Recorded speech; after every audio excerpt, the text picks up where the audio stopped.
What makes us human, and to what extent can you alter the human body and mind before it loses humanity completely? The new wave science fiction movement of the 1960s and 70s brought with it new conventions in the writing of sci-fi novels. From this, cyberpunk was born, a subgenre that often explored themes untouched in retro sci-fi. Frequently set in the near future, rampant with drug culture, sexual freedom, and the implementation of theoretical technology, cyberpunk attempted to stray away from the established norms of sci-fi. Pioneer of the genre, J.G. Ballard wanted to spice up the writing world with more psycho-literacy ideas, more metabiological and metachemical concepts, private time systems, synthetic psychologies and space-times, more of the somber half-worlds one glimpses in the paintings of schizophrenics. The technological alteration of human bodies is a widespread theme in the subgenre due to its theoretical limitless capabilities. With the adaptation of technology, humans could fly, swim, even live forever.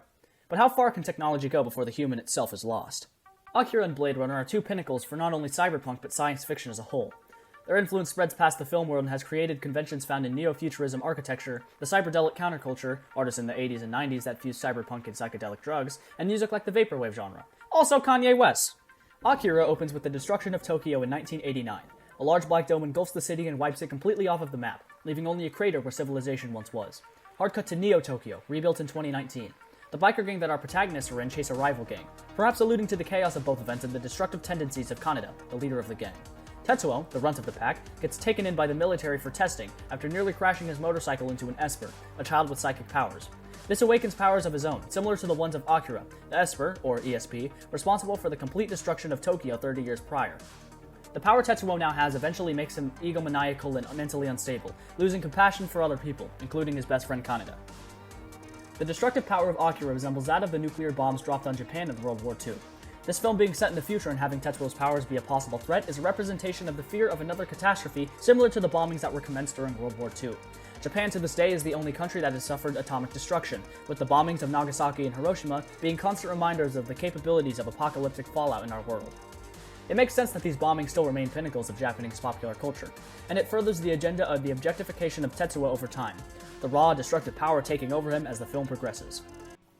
Blade Runner also happens to take place in 2019, this time in Los Angeles, filled with Asian visual motifs including restaurants and advertisements. Rick Deckard, a gritty retired policeman, is brought to his previous supervisor for one last job of retiring replicants.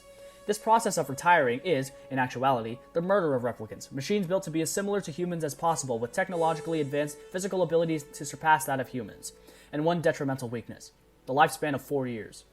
The phrase retirement is used to take humanity away from the replicants and establish to the society that they do not hold the same amount of life as humans, and are in fact just machines.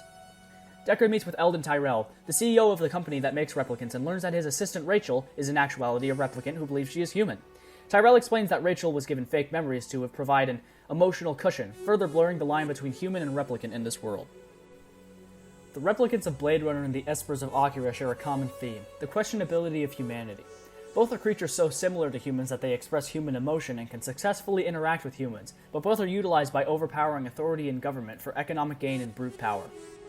One convention of cyberpunk is low-life high technology, referring to the characters in the cyberpunk universe as usually being shady and involving themselves in morally questionable activities, such as alcoholism, thievery, and the association with criminals. These films showcase the dystopian, technology-filled societies of two different cultural backgrounds, that being the geographical context of Japan and the United States. Through the visual representation of the development of societal conflict and economy within the cyberpunk universe, the thematic questioning of humanity using a mix of religious and technological symbols, and the exploration of companionship, Blade Runner and Akira commentate on the meaning of human life and what makes us human in a cyberpunk lens. The usage of neon lights in both films to lighten up the dark cityscapes represents the synthetic nature of the futuristic world and how technology is depended on as a tool for survival. The tall, vast cityscapes contain the rich at the top of the buildings and the poor general populace at the bottom to represent the vast economic difference between the two groups. This has a parallel to Marx's theory, which focuses on the conflict between the capitalist bourgeoisie, those at the top of the building, and the working class proletariat, the population living on the streets and slums. Marx's theory states that the conflict between the two groups would eventually lead to revolution, something apparent in Akira with the constant protest being over tax reforms that only benefited the rich. The climax of Akira is not only the culmination of Tetsuo's powers, but the people's revolution against the government, and the retaliation performed by the military, murdering some of the protesters. Costuming is also used as a way to defer the poor from the rich, with Deckard and Kaneda's biker gang both wearing simple clothes with earthy tones, and Eldon Tyrell and the politician executives of Akira wearing sharp suits and ties, representing the bureaucracy and class difference of the economic peak within these universes. Visual economic differences are apparent in both Akira and Blade Runner, showing the entirety of the cityscapes in a passing manner to hint at the class differences within the respective societies. Blade Runner has a more subtle theme of capitalistic context, though. Tyrell Corporation is the sole manufacturer of replicants, and because of the widespread use of replicants as slave laborers, they have a complete monopoly on the market. This is shown visually through the monumental building that Eldon Tyrell resides in. Ridley Scott, director of Blade Runner, uses a different lighting tone that recognizes Tyrell Corporation as a better and more economically strong place than Los Angeles. While most of 2019 LA is dark and uses hues of blue as the main background palette with splashes of neon, the Tyrell Corporation paints the sky with a foggy orange, a warmer color than the blues used in LA, but still remnant of the industrial theme of the movie because of how muted it looks, possibly due to the fumes produced by the corporation.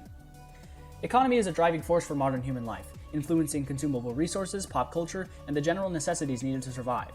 The conflict of economy is also very human in nature due to the ever-changing tides of where the world's money goes and people's emotional reactions to it. In both Akira and Blade Runner, those in poor economic situations are seen by the hundreds, and the rich few at the top are exemplified by their elite costuming, expensive environments, and disregard for the rest of the public. Religious symbolism is peppered throughout the entirety of Blade Runner, but Akira uses the concept of religion differently. Man creating God in God's absence is a concept that may be overshadowed by some of the more prominent themes in Akira, but in the film we see a cult-like following of Tetsuo. These cult members see his psychic powers not as works of science, but works of miracles. They worship Tetsuo and even follow him to their demise. In apocalyptic scenarios and distress, people will look towards something to find hope. It just so happens that all these people found hope in the powers of Tetsuo. In the grand scheme of things, investing all of your hope into a dead child being Akira and a psychotic 15-year-old being Tetsuo with destructive powers seems unwise, but it shows the human nature of how people react to the extremity of peril. Blade Runner makes a similar notion of the less human characters, replicants, being akin to God and Christian angels in this case. Roy Batty, the antagonist of Blade Runner and the final replicant on Deckard's hit list, shares similarities to Lucifer by expressing that he prefers to reign in hell, that being Earth, than to serve in heaven. He also shares similarities to Jesus Christ by making a stigmata, puncturing a nail into his hand and sacrificing himself to Deckard. This is a commentary on Jesus' sacrifice to man, with Roy Batty being Jesus himself and Deckard representing humanity. All those moments will be lost in time. Like tears in rain. Upon Roy Batty's death, a dove is seen above him, making the notion of his soul ascending to heaven. So, not only does Roy Batty represent Lucifer and Jesus Christ, but represents humanity as a whole and shows that replicants may possibly have souls, making them closer to both humans and God. Religion is spotlighted in the form of visual and narrative symbolism in both films to accentuate the exploration of human nature and how it relates to the development of technology. Blade Runner uses an original form of technology, the Voight-Kampff machine, to determine if an individual is a human or a replicant. It asks questions that garner emotional responses to determine if someone is synthetic. Rachel is an experiment made by Eldon Tyrell himself to possibly make a replicant that is human. By giving Rachel fake memories, she is able to answer the questions asked by the Voight-Kampff machine with accuracy closer to a human. It takes Deckard 3 times the amount of questions to determine if she's actually human or a replicant. This shows that technology in the Blade Runner universe may make the synthetic creation of a human possible. Deckard also develops a romantic relationship with Rachel, further leading the audience to question the validity of a personal relationship with a synthetically made intelligence.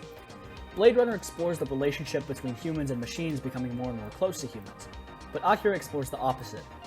Kaneda attempts to maintain his relationship with Tetsuo as his powers overcome his emotions, and he becomes corrupt with his psychic abilities. The power that Tetsuo gains literally and figuratively turns him into a monster, and that loss of humanity must be adapted to by Kaneda. This relationship changes after Tetsuo kills some of the biker gang members and leaves the group. This betrayal is the ultimate crime in the eyes of Kaneda, and a new kind of relationship is bred between them, one of resent. Kaneda makes it his new goal to kill Tetsuo, and even so, the climax of the story sees the roots of Kaneda's and Tetsuo's relationship. Even as Tetsuo gains seemingly infinite amounts of power, he begs for Kaneda's help, showing the most raw parts of their relationship. Empathy is also a theme seen in both films. Blade Runner sees a possible lack of empathy in replicants, making a notion that empathy cannot be made synthetically and that it is inherently human. Once again, the inverse of this is seen in Akira, as Tetsuo loses his ability to express empathy over time, being perfectly fine with killing several people throughout the film. Narrative structure is utilized to convey how relationships are altered with the loss of humanity, and how empathy and human emotions may be vital to maintaining grounded human connections. Economy and class conflict, spiritualism and religion, and interpersonal relationships are 3 aspects that have shaped human culture since the dawn of civilization. By using the development of technology to warp how these aspects are seen, Akira and Blade Runner question the value of a human life and how technology integrated into society affects the course of humanity and culture.